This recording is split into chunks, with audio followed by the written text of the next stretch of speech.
September 1939, Britain declared war on Germany. By the spring of 1940, with Europe collapsing, Winston Churchill was declared Prime Minister.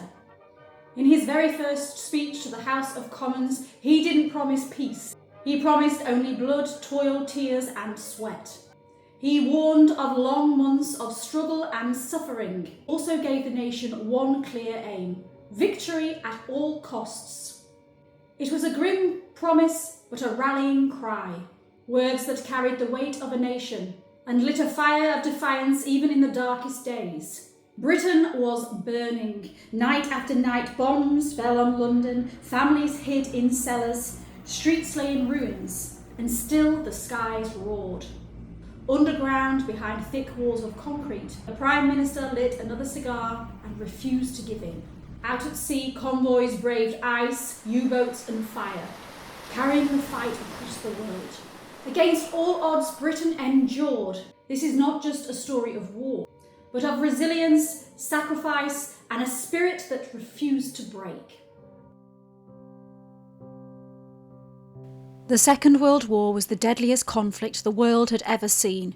Britain stood on the front line, bombed from the air, starved from the sea, pushed to breaking point. Beneath the streets of London, a secret bunker kept the government alive.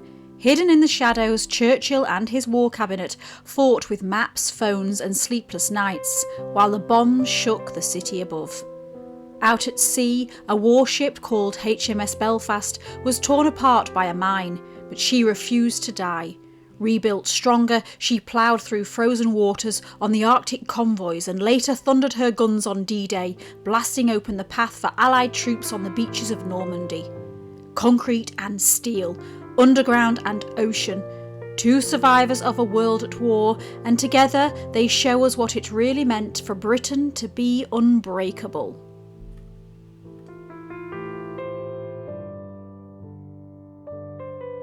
Hello friends and welcome back to the channel. If you're new here, I'm Claire, this is The Wanderlust Way. Firstly, let me say thank you to everybody that supports this channel by liking, watching, commenting, subscribing, sharing, becoming members, sending super thanks, sending donations.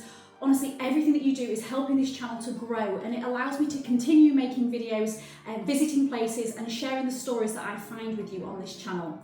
Okay, so today is a story where we are going both below ground and above water to visit two relics of British resilience. Yes, we are going to London to visit the Churchill's War Rooms and the HMS Belfast. Together we are going to hear a story of courage, sacrifice and unbreakable spirit. So if that sounds like your sort of story, please, you are welcome to join me. Grab yourself a cup of tea, pull up a chair, because that's enough waffle, let's wander.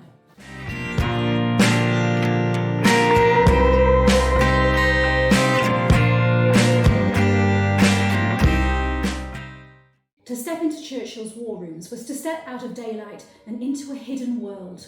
No windows, no fresh air. Just the scratch of pens, the lighting of telephones, and the thick cigar smoke that curled through the air. In here, a weight of decisions were made that would change the course of history. Beneath the streets of London, a war was being fought not with guns and bombs, but with maps, orders, and words that would echo across a nation. The Cabinet War Rooms were prepared in secrecy in 1939, ready to keep government running if London fell to the Blitz. Thick concrete slabs covered the ceilings, protecting those inside as bombs shook the streets above. When Churchill became Prime Minister in May 1940, this underground labyrinth became the heart of Britain's fight for survival. Night after night, his war cabinet gathered here, not with rifles but with papers, telephones and maps that determined the fate of millions. Churchill was a man of contradictions. He wore his famous Homburg hat with pride, strode about with a cane, and was rarely seen without a cigar in hand. He fuelled himself with champagne at lunch, cognac at dinner, and worked deep into the night while his staff begged for sleep. Yet beneath the bravado was a man who had stumbled many times before 1940. He had been blamed for disasters, from the First World War to failed policies between the wars. He had spent years in political exile, his warnings about Hitler dismissed as out of touch. few believed he would ever lead Britain again. But when Neville Chamberlain fell in 1940, there was no one else. Britain turned to the man who had been mocked, rejected and written off. And when Churchill walked into these underground rooms as Prime Minister, everything changed. The Nazis loathed him. Their propaganda painted him as a warmonger, a drunk, a relic of the past. They mocked his speeches, trying to turn his image into a joke, but it failed, because to the British people, Churchill's words were fire in the dark. We shall fight on the beaches, we shall fight on the landing grounds, we shall never surrender. His first love had been writing, not politics. He once said, "History will be kind to me, for I intend to write it." And here, underground, he crafted his words like weapons, drafted, redrafted, sharpened until they had the rhythm of gunfire. Words that rallied a nation, even as the bombs fell above their heads.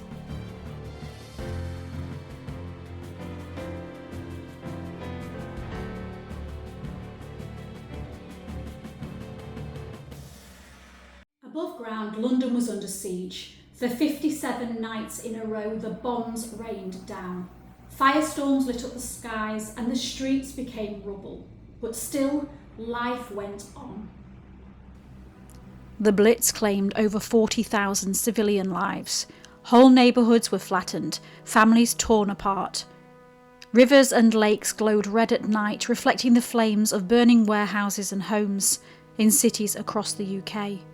And yet the British adapted. They slept in underground stations, in Anderson shelters. They cooked meals on rationed food and picked their way through rubble to get to work each morning. Children played in cratered streets as if nothing had changed. Survival itself became an act of defiance. Churchill didn't just lead from the bunker. He walked among the ruins, visiting bombed-out streets, speaking to survivors, even weeping openly at the sight of children killed in the raids. Some thought a leader should never show tears, but for many his grief was their strength, proof he felt what they felt, and that they were in the fight together. During the Blitz, bombs struck all over London, and one was a very near miss, just yards away from the war rooms. One raid in 1940 hit so close that the blast shook the bunker and cracked the ceilings above. For those working underground, it was a reminder that even the walls of Whitehall could not keep the war out completely.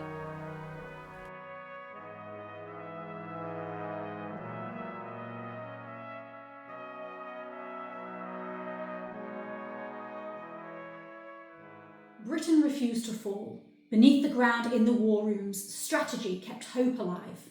Above ground in the bombed-out streets, people carried on, with courage and with national pride. But words alone and spirit cannot win a war. The orders given underground had to be carried out somewhere, and one ship in particular carried them into fire and fury. From the safety of bunkers to the fury of the seas, orders became action. And one ship in particular carried those orders into fire and ice. HMS Belfast, a warship that survived near destruction, braved frozen waters, and thundered her guns on D-Day. To stand here today is to stand on a survivor of Britain's fight. Launched in 1938, Belfast was one of the most modern cruisers in the Royal Navy. But only 2 months into the war, disaster struck. In November 1939, she hit a German magnet mine in the Firth of Forth. The explosion was devastating. Her hull was ripped open, 21 crew were injured, and she came close to sinking right there in the estuary. Instead, she limped back to port and was taken out of action. For 3 long years she sat in dry dock, crippled and uncertain if she would ever fight again. Most ships damaged that badly never returned, but Belfast refused to die. By 1942, after extensive repairs and strengthening, Belfast returned to service stronger than before. She was modernised, refitted, and ready to join the fleet. Her next assignment would be one of the most dangerous of the war. When Belfast returned to service, she was sent north into the Arctic convoys. These missions were a lifeline to the Soviet Union, carrying supplies of food, fuel and weapons through seas where everything wanted to kill you. Temperatures plunged below -30 degrees. Snow and ice clung to every surface, turning the ship into a frozen prison. Sailors hacked and shovelled constantly to keep the decks clear, because if the weight of the ice built up, the ship could capsize. The cold was so savage that metal burned to the touch and men's breath froze on their scarves. Inside wasn't much better. The steel hull radiated coal and hammocks swayed in bitter air that never truly warmed. Men slept shoulder to shoulder, wrapped in every layer they had, the smell of damp clothes and sweat hanging thick in the mess decks. And all the while, the danger never stopped. U-boats prowled below, bombers swept down from above. A torpedo or a single bomb could end it all in seconds. Yet the convoys sailed on, and Belfast went with them, again and again through storm, frost and fear. In December 1943, she helped hunt down the German battleship Scharnhorst in a battle fought in snow and darkness. Belfast helped deliver the blows that sent the pride of Hitler's navy to the bottom. It was a victory that proved those frozen journeys had been worth every sacrifice. After years of frozen seas and perilous convoys, HMS Belfast was to face her final test. June the 6th, 1944, the day the Allies stormed the beaches of Normandy to begin the liberation of Europe. On the 6th of June 1944, HMS Belfast sailed into history. D-Day, the largest seaborne invasion the world had ever seen, was the day Allied forces landed on the beaches of Normandy to begin the liberation of Europe. Britain, America, Canada and their allies launched a combined assault so vast that nothing like it had been attempted before. HMS Belfast was chosen as flagship of Bombardment Force E, her task to protect the British and Canadian soldiers storming Gold and Juno beaches. At dawn, her great 6-inch guns opened fire. The thunder shook the decks, each blast powerful enough to rattle windows more than 100 miles away in Portsmouth. For 9 days after D-Day, Belfast poured fire onto German defences, thousands of shells hammering bunkers, gun emplacements and strongholds along the coast. Imagine the scene on deck. The roar so loud men stuffed cotton in their ears, but still their ribs shook with every salvo. The smoke thick in the air, choking the throat and stinging the eyes. The deck trembling, hot shell cases clattering as crews worked with the guns without pause. And through it all, danger was not far away. German artillery returned fire from the shore, and every explosion that landed near the ship was a reminder that the line between survival and disaster was razor thin. Over 150,000 Allied troops came ashore on that first day. Many never made it off the beaches. The men on Belfast knew that every shot they fired could mean the difference between life and death for those soldiers. To stand on her decks now, in silence, is to imagine that moment when steel and sacrifice combined to change the course of the war. It's easy to think of HMS Belfast in terms of steel and guns, but this was also home. Nearly 1,000 men lived here at the height of the war. They ate, drank, slept, all huddled together sometimes in very cramped conditions. Below the guns, below the decks, a whole floating world existed. To understand what it meant to serve on Belfast, you have to step into that world. So let's together imagine a life lived at sea, day after day in the shadow of war. Life on Belfast was a battle of its own. Over 950 men lived on board at her wartime peak, crammed into steel compartments that were never meant for comfort. In the mess decks, hammocks were slung side by side in rows so tight you could feel the next man breathing beside you. The air was thick with sweat, oil and damp clothes that never truly dried. Privacy was impossible. Even in sleep you were part of a crowd. The kitchen worked around the clock to feed the crew. During action messing, when the ship expected to come under fire, hearty meals were served that could be eaten quickly. Steaming soup, meat pies and sweet jam pudding that offered a rare taste of comfort. The naffy offered a brief escape. Here men could buy a chocolate bar, a tin of fruit or a few cigarettes. Small luxuries that reminded them of life back home. In the mess rooms, laughter and songs often rose above the drone of the engines, as card games and tell-tales helped men forget for a moment the dangers waiting outside. Below deck, the sick bay worked tirelessly. Frostbitten hands from Arctic convoys, burns from accidents on deck, wounds from enemy fire. For some, the medical room was their last stop before a burial at sea.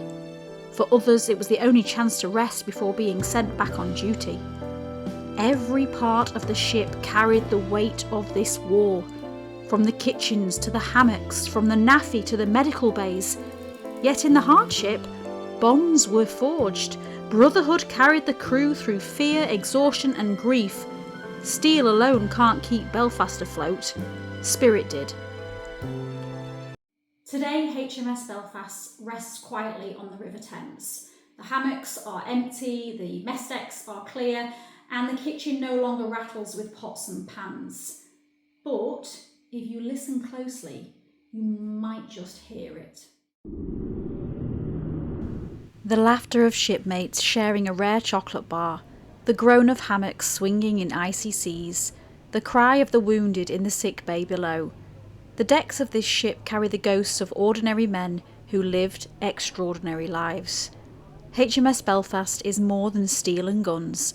She is a survivor, a living reminder of Britain's resilience and of the courage it took to endure.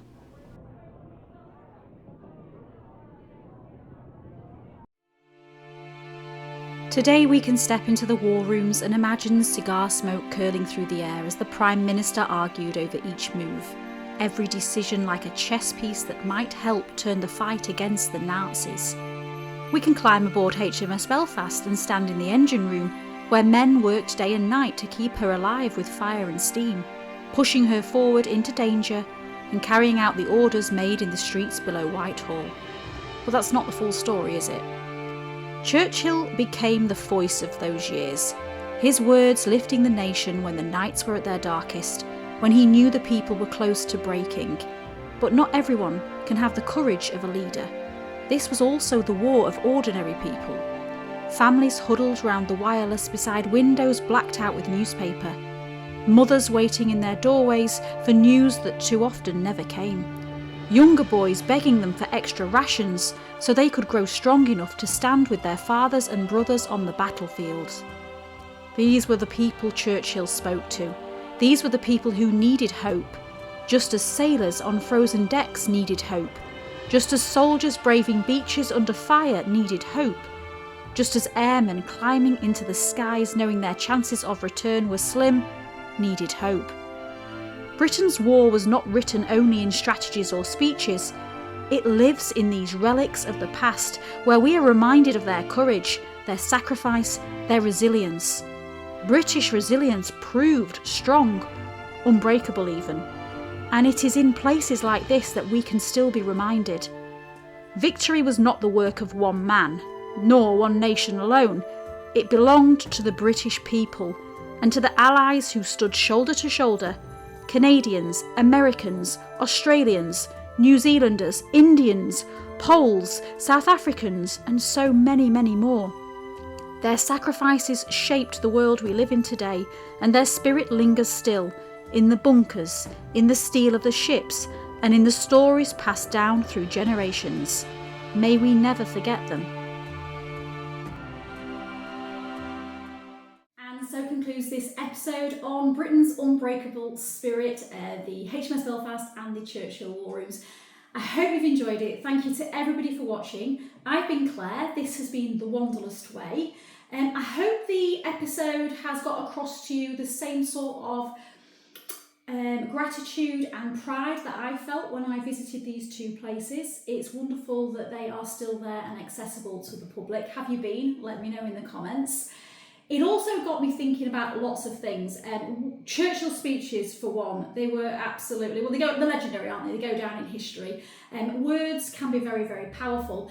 And there was a lot of phrases used during the war that we still remember today. My personal favourite is keep calm and carry on, because I think despite what's going on in the world, despite what's going on in our own modern lives, sometimes we just have to keep calm and carry on, don't we?